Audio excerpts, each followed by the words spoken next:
Hi. Firstly, tap on LG folder and choose clock. Then click at the plus sign, and over here you can set up an hour. Click on days of the week and tap on the switcher next to alarm with vibration to enable or disable vibrations.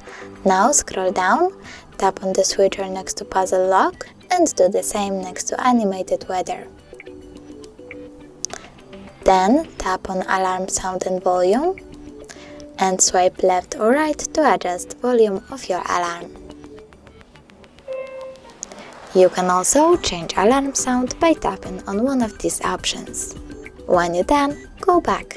You can also disable these options completely by tapping the switcher next to them. When you're done, click Save. As you can see, my alarm was successfully added.